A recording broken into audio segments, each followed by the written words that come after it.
This is your daily Facts Matter update, and I'm your host, Roman from the Epic Times. And now let's begin today's discussion by talking about Dr. Fauci. Just yesterday, during an interview over on CNBC, Dr. Fauci made a statement in which he implied that Americans will need to take more and more COVID vaccines. Here's specifically what Dr. Fauci said after he was asked by the host about how many more shots will be needed. The answer is, we don't know. I mean, that's it. It is likely that we're not done with this when it comes to vaccines. Now, what's really interesting to note is that his comments, they dovetailed perfectly with the official line from Pfizer. That's because just a single day before Dr. Anthony Fauci made those comments, the head of Pfizer, Mr. Albert Bourla, well, he had an interview on CBS's Face the Nation, wherein he said this, quote, "Variants are coming, and Omicron was the first one that was able to evade in a skillful way the immune protection that we were giving. But also, the duration of the protection of the vaccines doesn't last very long. So what we are trying to do, and we are working very diligently, is that we are trying to make a vaccine that will not only protect against all variants, including Omicron, but also something that can protect for at least a year." At least a year. You know, to be frank with you, these comments were rather amazing to hear just for the fact that the vaccine, which was once labeled as something like a panacea by the media in this country, is now being openly discussed by the head of Pfizer as something that just doesn't last very long. Regardless, in the interview, Mr. Bourla then continued to specifically discuss the fourth dose, meaning the second booster shot. Here's what he said, quote, "It is necessary, a fourth booster. Right now, the protection that we are getting from the third shot, it is good enough. Actually, quite good for hospitalizations and deaths, but it's not that good against infections. And it also doesn't last very long. We have just submitted those data regarding the fourth shot to the FDA. Then we'll see what the experts will also say." Now, I really want to highlight the change in messaging here, because about a year ago, when the vaccine rollout program was at its height and when the vaccine mandates throughout the entire country were just beginning to go into effect, well, you already know what type of period of time that was. Questioning anything regarding the vaccines would have you branded as a fringe conspiracy theorist. Even when Joe Biden himself was publicly making claims like these, quote, "People vaccinated for COVID-19 do not spread the disease to anyone else." Those comments, by the way, were made just 4 short months ago in December. And you really couldn't question them when they were made, at least not on social media, because your posts would be flagged for promoting vaccine hesitancy and pushed down, if not outright removed.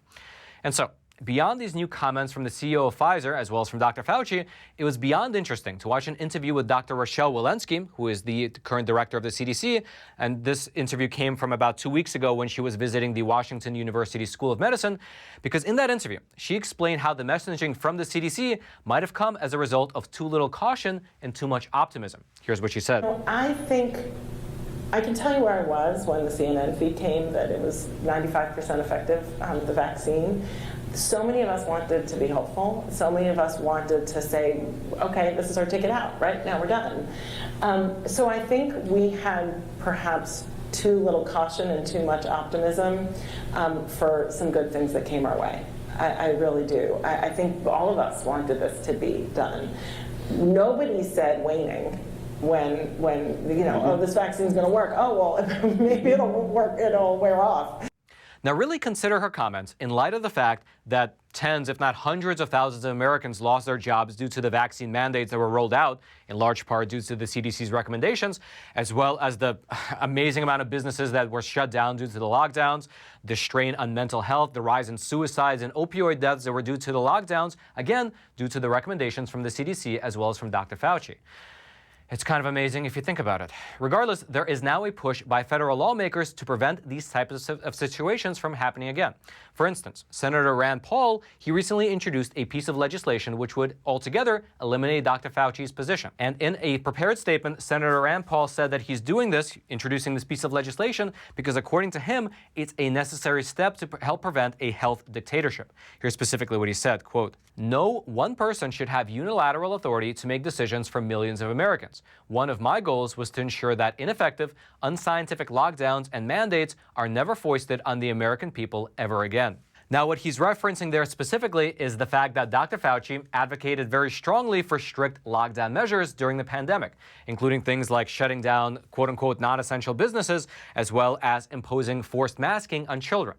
Now, this particular piece of legislation that's being pushed by Senator Rand Paul, it was introduced as an amendment to the government funding bill, and if it gets adopted, it would effectively turn the National Institute of Allergy and Infectious Diseases into 3 separate institutes, with one focusing on allergic diseases, one focusing on infectious diseases, and one focusing on immunological diseases. And so, the agency that Dr. Fauci is currently the head of would effectively no longer exist as a single entity, and then Dr. Fauci's current position, it will be replaced by 3 different directors, the 3 directors of those 3 new agencies, each of which would take a portion of the responsibilities that Dr. Fauci currently has.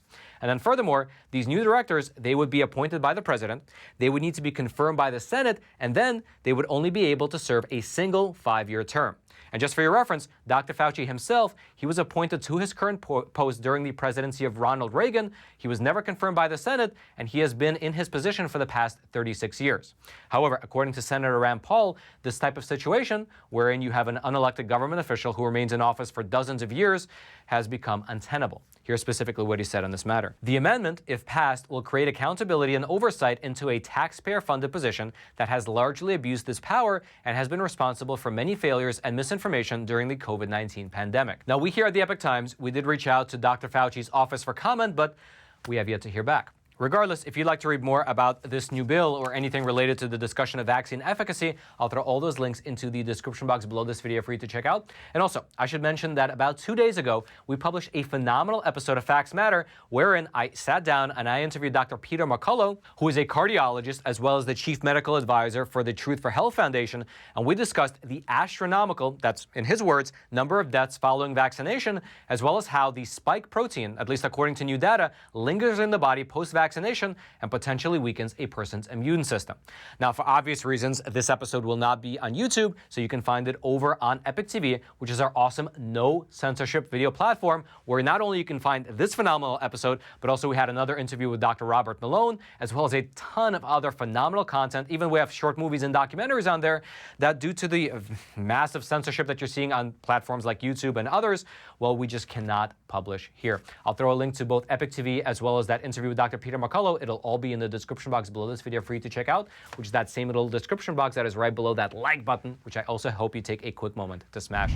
All right, I want to take a super quick moment and introduce the sponsor of today's episode, which is a phenomenal company called American Hartford Gold. They're actually my own personal gold and silver bullion dealer. And so what I do, and what I've been doing for the last 6 years, is that I take this fake money, which is unfortunately being printed into oblivion by the people over in Washington, and I get myself one of these boxes from American Hartford Gold. Let me show you. Because what I believe, and by the way, I don't give you any financial advice, I just tell you what I do, is that, I mean, even before what happened between Russia and Ukraine, well, the price of goods across the country was skyrocketing, the price of gas was skyrocketing, and now with the conflict over in Eastern Europe, well, we're seeing what? The stock market being tumultuous, the price of oil's going to the moon, and we see gold and silver doing exactly what they're supposed to be doing, acting as hedges against all these issues. So take a look at this. These are some phenomenal coins. I got some silver this month. Look, some Walking Liberty US dollars, beautiful. I don't know if you can tell how shiny and nice they are. Yeah, this is the real money right here. And what you can do is that you can order these for yourself from American Hartford Gold. They're a phenomenal company. They're great people, great staff. If you call them, not only are they friendly to work with, but if they ever have to put you on hold, well, they have Ronald Reagan's speech playing as their waiting music, so I never even mind when they put me on hold. And best of all, to our viewers, to viewers of Facts Matter, they have a promotion going on right now where, depending on how much you buy, they will throw in a free ounce of silver for every ounce of gold that you buy. So calling them is a no-brainer. Give them a call at 866-242-2352. That's 866-242-2352. Or you can text Roman to 65532. And best of all, if you give them a short phone call, they can show you not only how you can get physical gold and silver delivered directly to your doorstep, but also how you can have it deposited directly into your 401k and your IRA accounts. They make the entire thing super, super simple. So give them a call. The number is, again, 866-242-2352, or you can just text the word Roman to 65532. I'll throw all that into the description box below. American Hartford Gold, thank you so much for sponsoring this episode. Now, Roman in the studio, back to you. Now, let's shift gears just a little bit. While I was down in Florida about a week ago, I took the unique opportunity to sit down with Congressman Jody Hice, and we discussed the best way forward for America to deal with both its external threats, like Russia and China, while at the same time controlling the, you can call it a ticking time bomb, that is our national debt. Take a listen. I'm Jody Hice from Georgia's 10th Congressional District. I've been 4 terms in Washington now, original member of the House Freedom Caucus, and currently I'm running to be the next Secretary of State in Georgia because of the election disaster that Brad Raffensperger gave us in Georgia. Okay, so maybe let's start with that aspect moving forward. So I think the 2020 election brought into focus a lot of the roles that the Secretary of States play in the state's election, because typically those races are not even thought about too much, but they've been brought to the forefront now.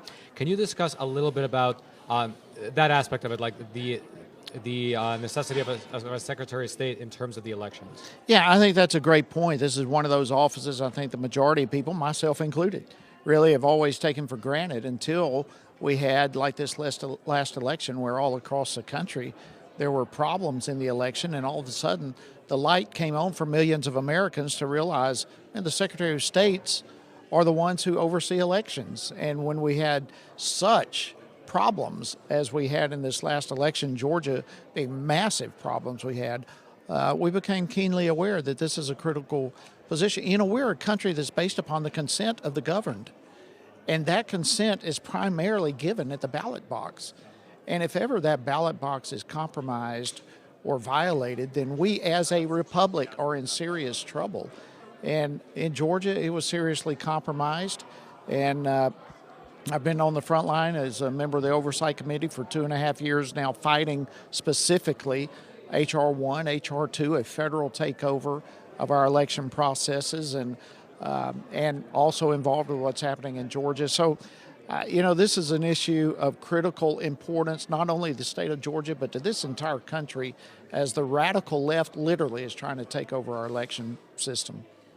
Yeah, so you mentioned H.R. 1, which I always found fascinating, because it seems like when you dig into the provision, not only the provisions within H.R. 1, but also the narrative surrounding the voting integrity measures that are being passed in states like Texas. I believe Georgia also had one recently, right? Right. When you dig into the narratives and you compare that to the facts, usually they don't align at all, right? Like the narrative that voter ID laws and more stringent requirements at the ballot box disenfranchise certain individuals. When you dig into those claims, it's almost always not true. Why do you think that narrative persists despite that fact? Well, listen, I mean, I'll just be straight up with you. The only people who are opposed to voter ID laws are people who intend to cheat.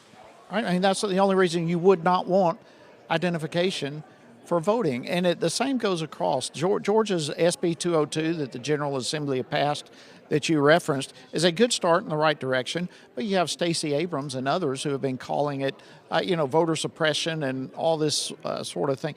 Listen, voter suppression, to me at least, is when you have an illegal or fraudulent vote cast, and that suppresses the vote of a legal vote. That is voter suppression. And the more we open wide the door to fraudulent voting activity, the more voter suppression we have. And yet it's the Democrats, by and large, through H.R. 1, through H.R. 4, some of these other bills, who want to do away with every reasonable action to secure voter integrity. And it's just shameful to me. And frankly, both sides of the aisle, I believe it's up in the 80% plus, want stronger voter identification when it comes to elections, because I think for the most part, people in America understand the importance, the sacredness, if you will, of that ballot box. I want to shift gears a little bit and discuss, since you're a congressman, I want to discuss what's happening in Ukraine. So maybe setting aside for a moment what led up to the Russian invasion, moving forward, what do you think the best approach for the U.S. to take is moving forward in regards to Russia? You know, we'll be back in D.C. tomorrow, so I'm sure a lot of discussions will be very intense. There will be many meetings, and everything will be placed on the table, and we'll start going from there. I don't have any problems with sanctions, provided that they're genuine, authentic, pain, if you will, inflicting sanctions against Russia. I don't know that that's enough, though. And the problem with sanctions is that they tend to be very slow in producing the desired outcome. And Putin right now is being extremely aggressive. We have seen this coming for months and months and months. The fact that this administration, number one, is so weak that Putin would even attempt such a thing. We know this would never have happened had Trump been in the White House. But number two, that they have been so slow in coming up with a strategy to deal with what we all knew was about to happen has only allowed countries like China now to potentially zero in on Taiwan. There's no question the rest of the world is watching. Putin is doing this because of our weak leadership. China and others are watching to see how we respond, and I'm sure they will have a reaction based upon the effectiveness of the response of the U.S. So hopefully the president will listen to some recommendations coming from Congress this next week and beyond, but we've got to get this thing right. Well, let me ask you this. In your opinion, is there any way that we can be punitive towards Putin and the Russian government without pushing Russia closer to the Chinese Communist Party? Or do you think that ship has already sailed? I tend to think that ship has already sailed, and I think the more NATO nations align in opposition to Putin, the more likely that alliance with China is going to become more firmed up. Obviously we'll have to wait and see how this plays out. There is the possibility that China begins to distance themselves if Putin is not successful or if he is deemed being ineffective. I mean, here's a supposed superpower really struggling right now to have a victory over Ukraine, which no one has ever considered a major military threat. And so it could be that China wants to distance themselves. So there's a couple of different options that potentially could play out, and we'll have to wait and see in the next coming weeks exactly what happens. Last topic. The national debt, it crossed the $30 trillion mark about a month and a half ago. However, if you take into account unfunded liabilities, Medicare, Medicaid, Social Security, pensions for government officials as well as military, I've seen estimates as high as $160 trillion. What is the hope for that? Because we're talking about external threats, Russia, China, things like that, but this is, from a certain perspective, a ticking time bomb. Is there any hope of addressing this? I know the Republicans are set to win the election come this midterm election, at least in the House. Some people are even suggesting the Senate as well. Do you believe that they have the political will to tackle this type of a problem? I hope. There's been many of us in the Freedom Caucus been pushing for fiscal responsibility for a long time and basically have gotten nowhere. My experience now in 4 terms basically is you have two groups that are addicted to spending money, and that's the Democrats and the Republicans. I mean, even the Republicans, when we had control, did not physically exercise responsibility with the taxpayers' money. I hope that has changed. I hope that 30 trillion, 160 trillion, which is astronomical numbers. I mean, you're talking numbers that we can't even fathom the impact that has on the American family. But we have crossed a point that cannot be ignored anymore. We must get our financial house in order. This is not only an economic issue, it is a national security issue. It is an issue that impacts every one of our lives and our liberties. If we lose economic liberties because we have to go into some restraining process to try to help the situation, then our other liberties likewise are in jeopardy. So I hope that we've learned some major lessons, and as the Republicans, I believe, will take control of this next Congress, I sincerely hope, and I do get the sense, that the political will is there to address some of these issues. I certainly hope that'll be the case. Now, that was not the full interview. If you'd like to watch that interview in its entirety, you can do so over on Epic TV, which is, again, our no-censorship video platform, where you can find not only the full interview with Jody Hice, but also that other interview with Dr. Peter McCullough. It is all phenomenal content, at least in my opinion. The links to it all will be down in the description box below. And also, if you click on that link and you use promo code Roman, you can get a 14-day free trial, so you don't even have to pay. You can watch those interviews, and then if you like it after 14 days, you can continue your subscription, but you are under no obligation to do it. Again, that link will be down in the description box below. And then in closing, closing, I'd like to mention something else. We've been converting our Facts Matter episodes into podcast form so you can listen to it over on things like Apple Podcasts as well as on Spotify. And they seem to be doing relatively well. In fact, I pulled up the data just a few days ago, and on Apple Podcasts, under the news commentary category, we are currently number 64 in the US. So that's not bad for a podcast that only recently launched. So check it out. If you listen to Apple Podcasts, you can subscribe there. And also, by the way, on these podcast platforms, they don't have a like button. And so the best way, if you'd like to support it, is to leave a 5-star review, or any star review, but